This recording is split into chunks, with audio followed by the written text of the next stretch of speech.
breathe, breathe. Oh, this book is so heavy. This is the Ultimate Nintendo Guide to the NES Library from 1985 to 1995. This is the book from Pat Contri, sometimes known as Pat the NES Punk. It is a beast of a book, and especially with my hurt wrist, I shouldn't even be trying this here. I'm trying to hold on to it with one hand here. Oh man, that's rough. All right, let's take a look at the inside.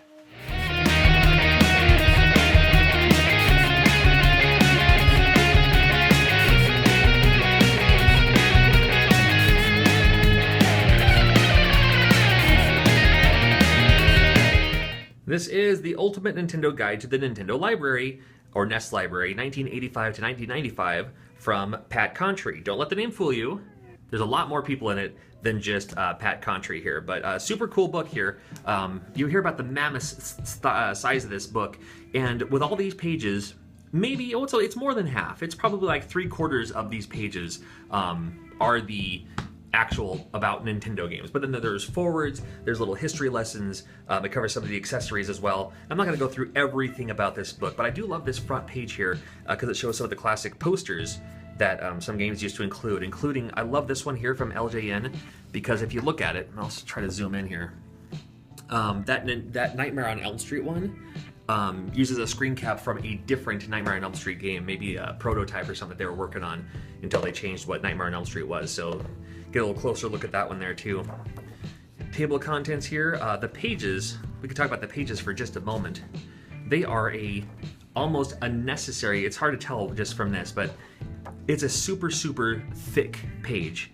Like it's very, like how Bibles have like really thin pages.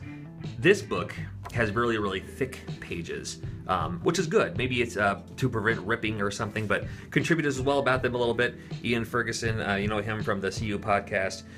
There's Joey, there's Jim Evans, Brett Weiss, who also writes books too. Kind of an all-star cast here. So we can go through it. When you go through it, it'll just, alphabetical starting with numbers. Tells you about the game, what they grade the game on. Now, this is the part where you're going to hear people like, well, I agree and I disagree, and that's just going to give you kind of a guide of what they think. And if you dig the person who did the article, PC stands for Pat Contri, you're like, well, I trust his judgment, and he thinks 10 Yard Fight's a 2.5-star game, then maybe the game's a 2.5-star game. But you can, that's for you to do. A little bit of synopsis about the game, and then my favorite part is the reflection. I'll be honest with you, I don't care about the synopsis. I played the games. However, the reflections of tell me the story, tell me the memory on you playing this game, and that's what the reflections are. So it has that for every page. Just every Nintendo game that ever came out, just a ton of them here. You can go through and you can see what he thinks about Crystalis. 4.5 stars. I would agree with that for sure. Pretty large synopsis on this game. It's really in depth here. Goes through the reflections. It does give you a few screenshots. Gives you what the game looks like when you get the case. There is a background graphic, like on every page. Like, here's the cowboy kid. No, that's probably from Crash in the Crash Boys game, the Street Challenge. Like here's from Cobra Triangle. So it has this and the text and where it's from and, how rare it is. Or this one's pretty common. Some common games, I might say uncommon, might say rare. But it shows this, and then there's this background graphic where the colors really pop, which is great for colors, but to me it's almost too much. Like and maybe it's just me and my eyesight, but almost like makes the makes the page look too busy in a way. I wish that was faded a little bit here. But this book is actually really solid. I'm really happy to have this here. So it goes through. Oh, you know what? I'm gonna look up. Where's my game? Where's Princess Tomato in the Salad Kingdom? That's what it's all about. I will judge you by, here we go. Hey, 4.5 stars. You know what? Pat's all right in my book. Who did this one? Oh, this wasn't Pat. This was someone else here. So, but 4.5 stars game, I'm okay with that. This is one of my favorites of all time. So I gotta have Princess Tomato in the Salad Kingdom. Then from there, let me just go through this here. After the games are done here, 3 stars for Mario 3. I'd agree with that. What else we got here? A lot of Nintendo games here. 678 licensed. US games, all the wrestling games. Zanuck gets his, or Zanuck. Hey, there's a Zombie Nation there. All right, and then it goes on to like the PAL exclusives. You're like, oh, well, like we never got Banana Prince. We never got the Nintendo version of Aladdin. stuff like that. Some exclusive Nintendo releases here. These are the HES exclusives from Australia, I believe. Talks about those a little bit too. So kind of cool to see what's out there. The competition cards, you know, there's a prototype there or something. Test cartridges even. And then it also has some pretty cool articles. Like here's a few of the accessories too. You got Rob, got the Zapper. You know, it has some things. Here's Norm Caruso, the gaming historian. He talks about Tingen and then the famous Tetris lawsuit. You know, goes on there. It's a little history lesson along the way too. Some other you know, add-ins here. Got Dragon Warrior there. Talk about how the music works, and we have Brent Black, who's a Brental Floss, talks about how music works in Nintendo games.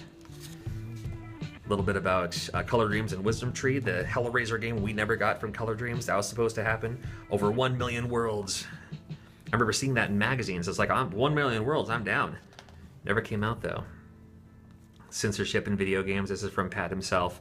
Some unlicensed game, or not unlicensed, unreleased games too. This is sometimes you'd see pictures in magazines. It's like, oh man, I can't wait to play Dragon Warriors, or I can't wait to play Exploding Fist, or Hard Driving, or you know, maybe Earthbound, which never came out in America under these pretenses. Now sometimes, like Bioforce Ape, like Happily Ever After, they find the prototype and then dump the ROM. So it's cool to see what else is out there. Where it's like, well, you know, I wonder if we will ever get a Drax Night Out came out. Most of these, I think most of these have come out by now. But there might be one or two of them in here. Like I don't remember, maybe that one or Final Fantasy II. You know, it came out, but you know, not in America. But you know, I wonder, like you know, there was a sequel to Kung Fu 2 that came out. Squashed, love that one.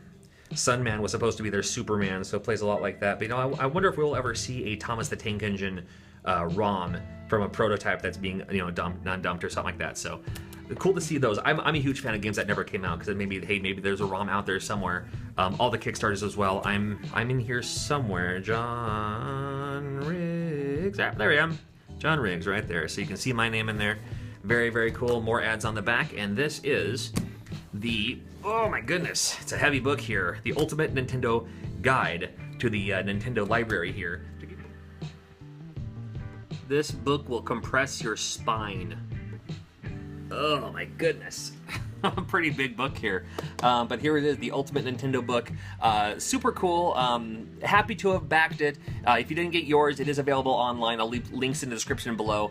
Or if you just happen to see Pat at a upcoming video game convention, no doubt he'll be bringing some with him. I ran into him, briefly greeted him when he was at the Portland Retro Gaming Expo, and he had basically just had like a pallet of them. So there's plenty of ways to order yours if you'd like. Again, only $60, and I think it's 100% worth it. So always cool to have in the collection, whether it be on your coffee book, like a coffee table, you know, or just, you know, up in the closet where I keep mine. So pretty cool. I thank you for watching. Take care. Until next time, we'll see ya. Thanks.